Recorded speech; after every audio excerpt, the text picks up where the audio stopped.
Guys, आपने सोना, चांदी, लोहा, तांबा इन सब धातुओं के बारे में सुना होगा, लेकिन अगर मैं आपसे सवाल पूछूं कि भविष्य की धातु यानी कि फ्यूचर मेटल किसे कहा जाता है, तो आप लोग क्या कहेंगे? जी हां गाइस, फ्यूचर मेटल। चलिए मैं आपको बताता हूं। फ्यूचर मेटल यानी कि भविष्य की धातु कहा जाता है टाइटेनियम को, और उसके पीछे का रीजन यह है कि टाइटेनियम स्टील के जितना स्ट्रॉन्ग है, लेकिन मजे की बात यह है कि स्टील से 45% तक हल्का है। इसके अलावा इस पे जंग भी नहीं लगती है, और सबसे बढ़िया बात यह है कि अर्थ पे नोवा सबसे ज्यादा पाए जाने वाला धातु है।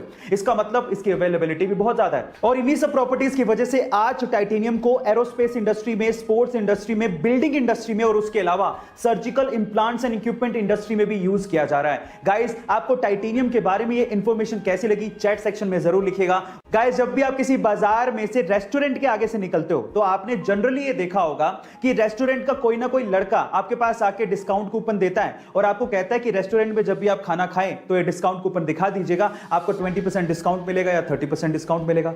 आप कूपन ले लेते हो, लेकिन थोड़ी आगे जाने के बाद उसे फेंक देते हो। लेकिन टेली स्टोरी नाम का एक रेस्टोरेंट है, उसने अपना डिस्काउंट देने का एक गजब तरीका निकाला है। उसने 2000 के नोट के जैसे दिखने वाले पेपर पर अपना डिस्काउंट कूपन छाप दिया और उसे सड़क पर फेंक दिया। अब लोग क्या करते हैं, लोग 2000 के नोट जैसा पेपर देख के उसे उठा लेते हैं, और जैसे उसे खोलते हैं तो उसमें लिखा होता है, कांग्रेचुलेशंस, आपको 20% डिस्काउंट मिलेगा अगर आप होटल में जाके खाओगे तो गाइस, कहां हम लोग डिस्काउंट कूपन फेंक देते हैं, लेकिन यहां पर इन दिस केस मार्केटिंग इतनी जबरदस्त है कि लोग जमीन से उठा के डिस्काउंट कूपन को पढ़ रहे हैं। कोरोना की सिचुएशन में आपने बार बार ऑक्सीजन के सिलेंडर के बारे में जरूर सुना होगा, और अगर आपने ध्यान से देखा है तो ऑक्सीजन के सिलेंडर का कलर भी फिक्स होता है। उसकी बॉडी ब्लैक होती है और उसका शोल्डर व्हाइट होता है। ऐसी किसी हरे, नीले, पीले सिलेंडर में ऑक्सीजन नहीं भरी जाती। इसका मतलब यह है कि गैस के हिसाब से सिलेंडर का कलर फिक्स होता है। जैसे कि अगर शोल्डर व्हाइट है तो ऑक्सीजन, अगर शोल्डर ब्राउन है तो हीलियम, अगर शोल्डर ब्लैक है तो नाइट्रोजन, अगर शोल्डर ब्लू है तो लाफिंग गैस, अगर शोल्डर ग्रे है तो CO2 गैस, और अगर शोल्डर रेड है तो इसका मतलब उसमें कोई फ्लेमेबल गैस भरी है। गाइस, ये इंफॉर्मेशन आपको कैसे लगी चैट सेक्शन में जरूर लिखिएगा। गाइस, अगर कहीं आग लग जाए और वहां पे स्मोक अलार्म अगर ऑलरेडी लगे हुए हैं तो थोड़े से धुएं में ही वो बजने लगते हैं, जिससे आग को बेकाबू होने से पहले पहले काफी लोग वहां से निकल सकते हैं। लेकिन अलार्म बजेंगे तो बहरे लोगों को कैसे सुनाई देंगे? डेफ पीपल, उनको कैसे पता लगेगा? तो उसके लिए जापानीज लोगों ने एक टेक्नोलॉजी बनाई है। उन्होंने ऐसे स्मोक अलार्म बनाए हैं जिससे आग लगने के बाद उस स्मोक अलार्म में से वसाबी स्मेल वेपराइज होने लगती है। वसाबी एक तीखा मसाला टाइप स्मेल होती है जो कि नाक में चढ़ जाती है। अब जिससे बहरे लोगों को भी तुरंत पता लग जाएगा कि आग लगी है, यहां से भागो।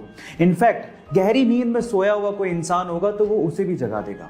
है ना ये इंटरेस्टिंग टेक्नोलॉजी? और इस टेक्नोलॉजी के लिए जापानीज को IG नोबेल प्राइज भी दिया गया था।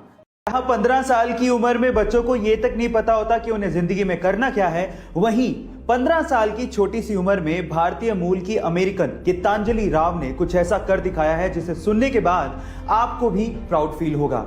गाइस, इस छोटी सी बच्ची ने पूरी ही दुनिया के 5000 स्मार्ट किड्स को पीछे छोड़ते हुए टाइम्स मैगजीन का first ever kid of the year खिताब अपने नाम कर लिया है। इतना ही नहीं, इस बच्ची ने टाइम्स मैगजीन के कवर पेज पे अपनी जगह बनाई है, और इस सुपर किड का इंटरव्यू खुद हॉलीवुड अभिनेत्री एंजेलिना जोली ने लिया है।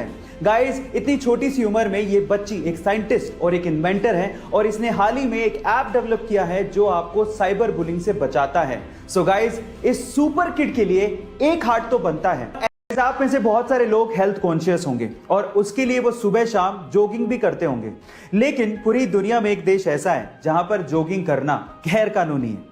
इसका मतलब यह है कि अगर आप जॉगिंग करते पकड़े गए तो आप लोगों को जेल में डाल दिया जाएगा। जी हां, और वो देश है पूर्वी अफ्रीका का बुरुंडी देश, जहां के राष्ट्रपति ने सन 2014 में जॉगिंग को गैर कानूनी करार दे दिया था, और उसके पीछे की वजह यह बताई थी कि जॉगिंग की आड़ में बहुत सारे लोग असामाजिक गतिविधियां करते हैं।